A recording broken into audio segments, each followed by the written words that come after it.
What's going on, guys? Welcome to my first FPL Game Week 1 draft. My aim is to win FPL and become the champion, and I know some of you guys may think that this is impossible, but I've spent every single second of every single minute of every single hour watching video after video trying to figure out who are the best players for my Game Week 1 draft. So without further ado, guys, let's get straight into it. For the three forward positions, we've got Erling Haaland, Ollie Watkins and Alexander Isak.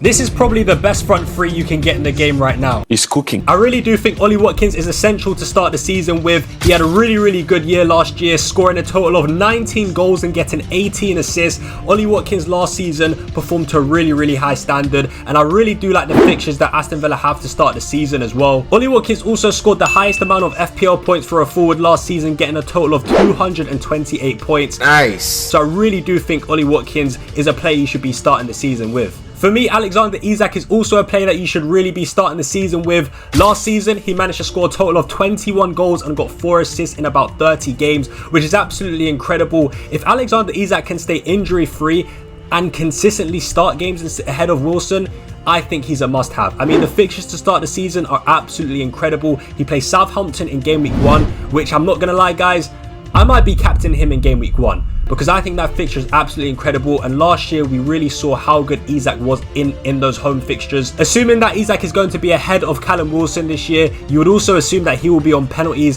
which again makes him a much better option. Now, Erling Haaland is a player that I'm really not sure if I should have in my team or I should go without him. Why not? I'm still undecided, but obviously I thought why not make a draft with him just to get an idea of a team that I can build with him in it. But yeah, Erling Haaland, of course, he's costing 15 million this year. Boy, ain't no way, boy. Yeah, that's very expensive, I'm not gonna lie, but the proof really is in the pudding with Erling Haaland. I mean, we all know he's a fantastic striker, and he scored a lot of goals for Manchester City. He scored 63 goals in 66 Premier League games for Manchester City, so we know that Haaland can get the job done. But I think overall, everyone knows that Haaland is a quality player and is a quality FPL option, but it's just whether he is worth the 15 million. I guess we won't really know that until the season starts, until we find out, you know, who are the possibly the cheap gems, you know, the 6.5, the 6 million players. You never really know what the future holds in FPL. Every season isn't really the same. There could be a new cheap player that comes up. Last season we had Haaland Palmer at like 5.5. This season there could be someone else. So if there are those very good cheap options, then I guess it will be easier to start with Haaland. But if there isn't, then you're probably going to want to downgrade and play with, you know, your Palmers, your Sakas, your Fodens, and those kind of players. Now moving on into the midfield, we've got Haaland Palmer, Anthony Gordon, Gibbs White and Anthony Elanga. Wow. Yeah, I'm not going to lie, it's looking good right now. For me, I'm not going to lie, Haaland Palmer was probably the first name on this team sheet. He had a fantastic season last year, getting a total of 35 goals and assists in 33 games. He also got the most points out of any FPL player last season, and I think Haaland Palmer is just incredibly consistent. He has some great fixtures to start the season. Of course, I know unfortunately he does play against Manchester City in the first game of the season, but after that he's got some fantastic fixtures. I also like Palmer because he is a very good captain option. If you're not really willing to go with Haaland and you kind of want to go against the grain and do something a little bit different, I think Palmer is that guy to do that. Last season he really showed that he can provide the FPL points that you need. So in my opinion, you know, in like Game Week 3 for example, where he's playing against Crystal Palace at home, that's a fixture where you could possibly captain him ahead of Haaland. And even in Game Week 4 when he plays Bournemouth away, which is another great fixture, you could have him as captain. But yeah, Haaland Palmer, for me, last season he was super reliable. I literally had him for the majority of it.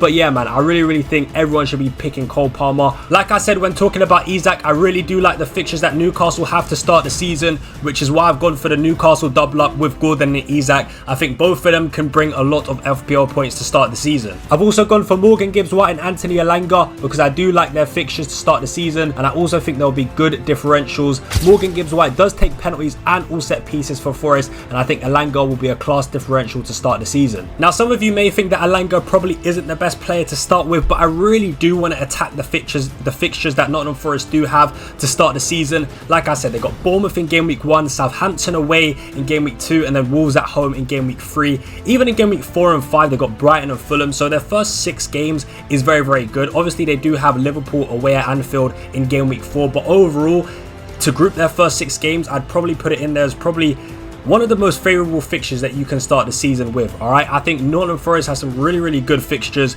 and like I said, I just want to attack the fixtures because I do feel like there's potential there.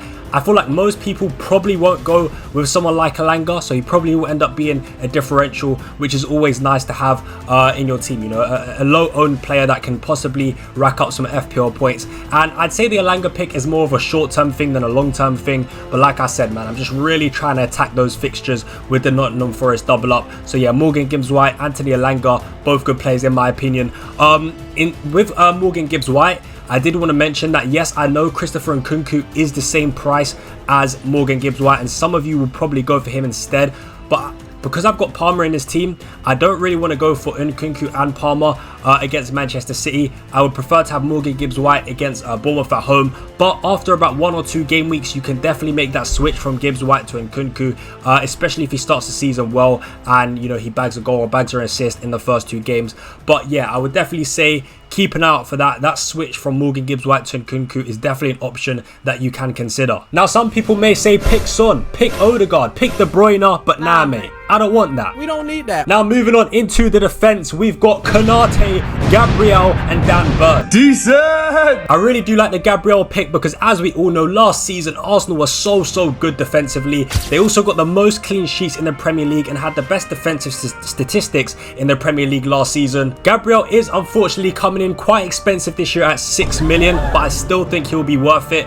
I've gone for Gabriel over Saliba because I do feel like Gabriel just has that bigger goal threat from set pieces. And I think that was kind of proved last season. When you saw the stats of the amount of shots on goal he had compared to Saliba, they were worlds apart. So I really do feel like Gabriel, if he can keep his place this season, because at the start of last season, I'm pretty sure he didn't actually start games. I'm pretty sure it was like Partey at right back and Ben White at centre back. So yeah, if Gabriel starts the season at centre back, then I think he's the better option to go with over Saliba. The fixtures are not the best. I'm not going to lie, they're not the best, but on the bench, which we'll get to soon, we've got some defenders that can rotate well with Arsenal defenders, so you can literally just start Gabriel when he's got the good fixtures and then bench him when he's got the bad fixtures. So yeah, but moving on with Konate, this is one that I'm not sure if he will stay in the team. Liverpool obviously don't have Jurgen Klopp as a manager. We don't know how good or how bad Liverpool will be. Obviously, pre-season will give us a decent indication of, you know, how good they'll be, especially defensively. But yeah, I think Konate, if he can stay fit, I feel like he will be the centre-back that starts. But as I said, at the time of recording, no pre-season games have been played for Liverpool, so we don't exactly know that yet. But if Konate is starting a lot of pre-season games, I think, you know, he'll be a good option. He only costs around 5 million. And yeah, Liverpool are an unknown quantity at the moment, but what we do know is their fixtures are absolutely amazing, and that's the kind of thing that I'm relying on this year to start the season, is just fixtures really. I mean, Liverpool have some brilliant fixtures, a lot of home games as well. They're playing Ipswich in game week 1, they got Brentford at home in game week 2, Nottingham Forest, Bournemouth at home in game weeks 4 and 5, so some really good fixtures there. I'm hoping Konate can start because I feel like he'll be a very good option to have at the back. I'm not going to spend too much time talking about Dan Burn because, you know, I spoke about Newcastle and how good their fixtures are already, but he rotates well with some of the players that I've got on the bench that, like I said, we'll get to in a moment. But yeah, I like the fixtures that Newcastle have. Southampton in game week 1, he rotates well with some of the players on the bench, so I think Dan Burn is a pretty good option to have at the start of the season. So to finish off the team, in goal we've got Sells from Nottingham Forest. I really do like him as an option. Like I already said, I like the fixtures that Nottingham Forest do have, some really good fixtures, and to be honest, I think Sells can be a good set and forget keeper. Last season Nottingham Forest did put up some pretty good defensive numbers. Whether they can maintain that this season is to be questioned, but to be fair, I don't really mind starting off with Sells. I actually think he'll be a really good option to start with. Now on the bench we've got Poulsen, Mikalenko, Colwill and Franca. So there we have it. This is my first FPL game week draft, but we're not done here. Alright guys, I want to head over to FPL team just to show you some of the possible rotations that you can do with this team, and I want to show you what this team would look like in like game week 2, game week 3, game week 4 and so on. So yeah, we're going to head over to FPL team and look at some possible rotations. Alright, so of course this is what the team would look like in game week 1, but I want to show you guys what the possible rotations could be with this team in the next few game weeks. So of course, yes, I'm probably going to be captain Alexander Isak as well. I actually think it's a class captain pick, especially because Haaland is playing against Chelsea and Palmer is playing against Man City. I think captain Isak game week 1 could be a very good shout. But in game week 2, this is probably what I would do. I would probably bench a Gabriel because he's got a tough fixture away to Aston Villa. So I'd probably bench him, and I'd start Colwill away to Wolves. Yes, Colwill unfortunately is away from home, but nevertheless, Wolves isn't exactly the hardest of fixtures. And other than that, the team is pretty solid. Yes, I know you've got Watkins in there at home to Arsenal, but it's definitely a fixture where he can definitely score a goal. I mean, he did prove that last season when he did score against Arsenal.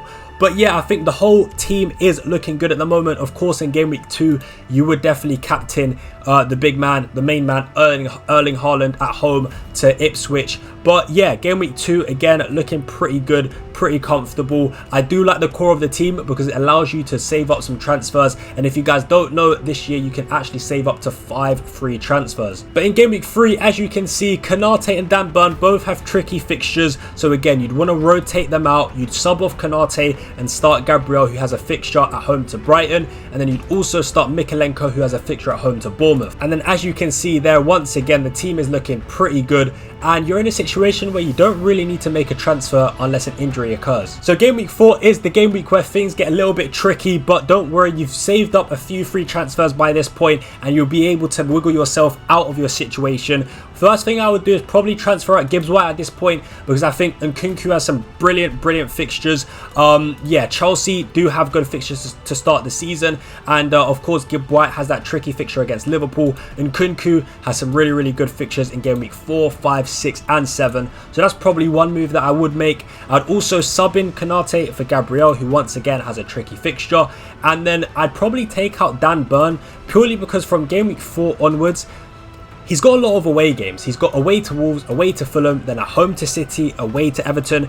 And last season, Newcastle's defence wasn't the best away from home. So I don't know if you could trust Dan Burn. So in that situation, you know, you could probably transfer like a Manchester United defender, for example. Obviously, yes, last season defensively, Man United were not good at all. But assuming, let's say, Man United do have a good start to the season, then, you know, Martinez is an option. But there is a lot of 4.5 options out there. You know, you could even go for Konsa if you didn't want to go for Martinez. So there's a lot of options you could do. And then, of course, you could sub that player in that you decide to transfer in. And then that's how the team would probably look for game week 4, which isn't too bad at all. But yeah, I do like the core of this team, guys, okay? I do like the core of this team. I think it's pretty decent, but it is only my first draft. I've still got a lot of tinkering to do, all right? A lot of transfers to make and a lot of different combinations to test out. I still don't even know if I'm going to go for Haaland, guys, all right? I don't know. I'm conflicted right now, okay, guys? One side of me is telling me that I should start the season with Haaland. The other half of me is saying, don't start with Haaland. He's not worth all that money. But I just don't know at this point. But yeah, a lot of different FPL drafts to make in the coming weeks. So stay tuned for those videos, guys. I'll be posting more and more on this channel. Make sure you guys follow my TikTok as well. But yeah, man, hope you guys did enjoy this video, and I will catch you in the next one.